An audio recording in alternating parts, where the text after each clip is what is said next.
Shalom kwako mwana na urithi wa Mungu Baba katika Kristo Yesu.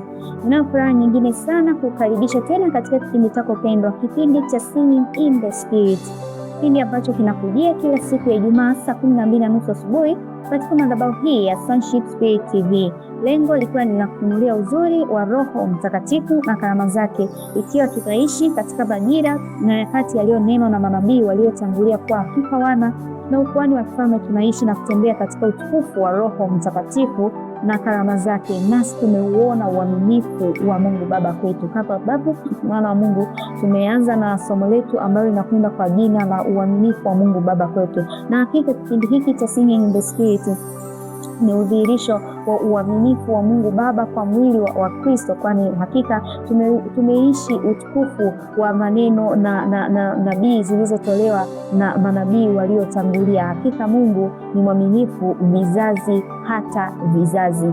Leo tutasoma neno kutoka kitabu cha Kumbukumbu la Torati sura ya 7 mstari wa 9, ambapo neno la Bwana linasema, basi jueni ya kuwa Bwana Mungu wenu ndiye Mungu mwaminifu, ashikaye agano lake na rehema zake kwao wampendao, na kushika amri zake hata vizazi elfu. Mungu ni mwaminifu, lakini pia anashika rehema zake na uaminifu wake kwao wampendao hata vizazi elfu. Sisi hapa ni wana na ukuhani wa kifalme ambao tumeshuhudia kwamba Mungu ni mwaminifu, ambaye analishika neno lake, anaishika ahadi yake, anashika uaminifu wake hata kwa vizazi elfu, kwamba tumeuona uaminifu wa Mungu Baba kwa neno ambalo alisema na baba yetu wa imani Ibrahim katika kipindi hicho ambapo Bwana alipomfunulia kwamba ilikuwa ni picha kupitia Isaac. Alipomtoa Isaac pale, alikuwa na picha iliyofunua kwamba katika miaka inayokuja mbele Yesu Kristo atakuja, ambapo ni Mungu naye alikuwa anakwenda kumtoa mwanae wa pekee ambaye ni Yesu Kristo. Nasi tumeshuhudia hiyo katika kizazi hiki kwamba kwani Mungu ni mwaminifu, ametimiza ile neno ambalo alisema na manabii waliotangulia, hata kuna Isaya na manabii wote waliotabiri ujio wa Yesu Kristo.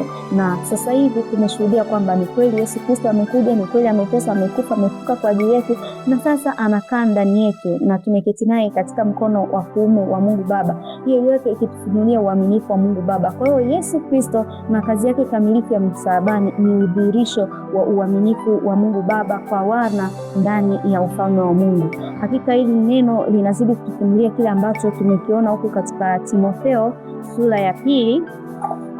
Timotheo wa pili sura ya pili mstari wa 13, neno la Bwana linatuambia, kama sisi hatuamini, yeye hudumu wa kuaminiwa, kwa maana hawezi kujikana mwenyewe.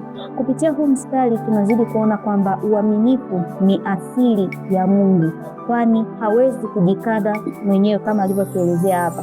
Na ndio maana nakwambia mwana wa Mungu kwamba hakika ujio wa Yesu Kristo na kazi kamilifu ya msalabani, na sasa tunaishi katika utukufu wa utimilifu wa kazi kamilifu ya msalabani Yesu Kristo, basi ni ufunuo tosha wa udhihirisho wa uaminifu wa Mungu Baba kwa mwana na ukuhani wa kifalme ndani ya mwili wa Kristo.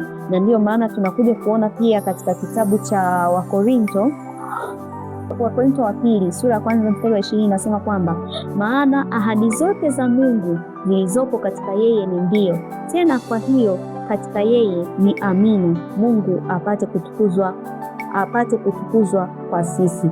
Kwamba neno la Mungu ni amina na ni kweli, ili Mungu apate kutukuzwa kwa sisi. Kwa nini Mungu? Kwa sababu sisi ni udhihirisho wa utukufu wa Mungu Baba hapa duniani. Kwa ndio maana Bwana kile ambacho amekwambia wewe ni amina na kweli, kwa sababu wewe ni utukufu wa udhihirisho, wewe ni udhihirisho wa utukufu wa Mungu Baba hapa duniani. Na tukisema kwamba uaminifu ni asili ya Mungu Baba, kama ambavyo tumeona huko katika kitabu cha Timotheo kwamba kama sisi hatuamini, yeye hudumu wa kuaminiwa, kwa sababu hawezi kujikana mwenyewe, kwa sababu uaminifu ni asili yake Mungu Baba. Na ndio maana mwana wa Mungu nazidi kuambia kwamba katika kile ambacho Mungu amesema na wewe katika muda na wakati huu ni neno la Mungu, ni udhihirisho kwamba hakika it is done. Kile ambacho Bwana amekitenda kwako, it is done. Tunaweza kuangalia kwa mfano wa mama yetu Sara katika kitabu cha Waebrania 11:11 anasema kwamba Sarah received strength to conceive a seed after believing that after considered that he who said is faithful to perform it. Kwa kupitia ile revelation ya uaminifu wa Mungu Baba iliyofunuliwa kwa mama yetu Sarah alipokea nguvu za kuweza conceive a seed.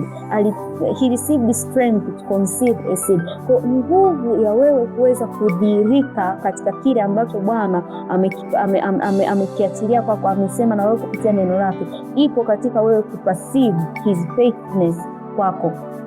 Kwa unapopokea ufunuo wa uaminifu wa Mungu Baba kwako, ni nguvu ya udhihirisho wa kile kitu ambacho Mungu amekwambia katika damu na nyama. Hakika hii tunazidi kuona pia kwa mfano Daudi katika kitabu cha Zaburi 138 mstari wa 2 anasema kwamba nitasujudu nikilikabili hekalu lako takatifu, nitalishukuru jina lako kwa ajili ya fadhili zako na uaminifu wako, kwa maana umeikuza ahadi yako kuliko jina lako. Anasema kwamba nitalishukuru jina lako kwa ajili ya fadhili zako na uaminifu wako. Hakika Mungu ni mwaminifu sana kwa kila kitu ambacho Bwana amesema na wewe na amesema na mimi kupitia neno lake takatifu, na zaidi sana ametudhihirishia uaminifu wake kupitia Yesu Kristo na kazi yake kamilifu ya msalabani. Mwana wa Mungu, natamani na ningependa kuomba pamoja nawe, na tunazidi kumshangilia na kumshukuru Bwana katika lile neno alilosema na wewe katika majira sahihi, kwa sababu ulituma neno hata kuwaponya. Mungu amekupatia neno gani katika majira haya na katika kipindi hiki? Ndio tunakwenda kumshukuru Bwana kwa ajili ya uaminifu wake, na zaidi sana kupitia Yesu Kristo na kazi yake kamilifu ya msalabani. Basi ni udhihirisho kwetu kwamba hakika Mungu ni mwaminifu kwa neno lake.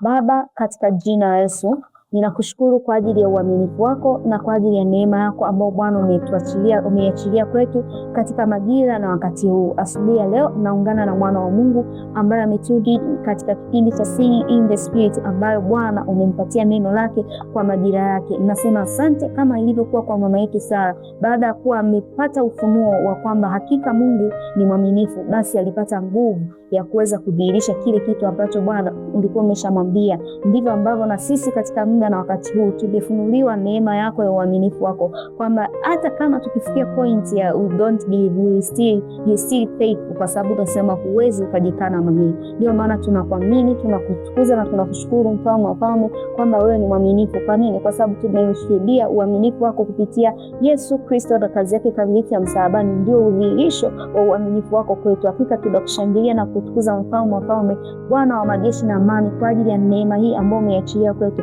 Asante kwa sababu uaminifu ni asili yako, nasi tumepokea uaminifu wako na udhihirisho wa neno ambalo Bwana umesema nasi katika majira na nyakati hizi, kwamba hakika ni mwaminifu katika kila eneo la maisha yetu, kwenye masomo yetu, kwenye biashara zetu, kwenye huduma zetu, na katika kila eneo la maisha yetu tunatamka kwamba hakika Mungu wewe ni mwaminifu, nasi ambao ni wana tunaofunua utukufu wako katika kila bahari, katika kila eneo la maisha yetu. Hakika tumethibitika katika udhihirisho wa uaminifu wako katika kila eneo la maisha yetu. Likarabasiketea Nikazo rika na madoske tia manda rabahaza libosha kante libahande likazo liamanta rabayata lika shanda rabahazo, na kutamkia mwana wa Mungu neno kathibitike katika utukufu wa uaminifu wa Mungu Baba katika kila eneo la maisha yako, katika kazi zako, katika kila kitu ambacho unakiwekea mikono yako kufanya kazi. Thibitika katika utukufu wa uaminifu wa Mungu Baba katika kila eneo la maisha yako,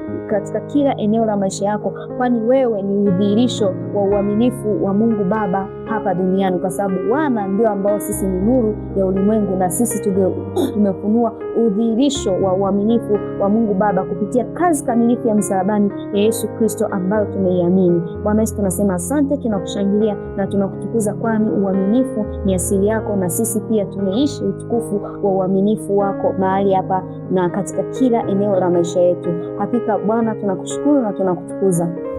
Katika jina la Yesu tumeomba na kuamini, amen. Mwana wa Mungu, ninakupongeza kwa kuwa pamoja nami kuanzia mwanzo mpaka mwisho, lakini pia tunazidi kuambia endelea kujifunza na kupitia neno ambalo Bwana anasema nasi katika majira na nyakati haya, na kupitia kipindi hiki cha Singing in the Spirit na katika madhabahu yako hii ya Sonship Spirit TV. Mwana wa Mungu, mkaribishe na mwenzako ili wote tuzidi kunufaika na wote tuzidi kuwa kwa pamoja, na zaidi wote tukazidi kufurahia uaminifu wa Mungu Baba kwetu sisi. Na habari njema ni kwamba unapendwa sana na Mungu Baba katika Kristo Yesu.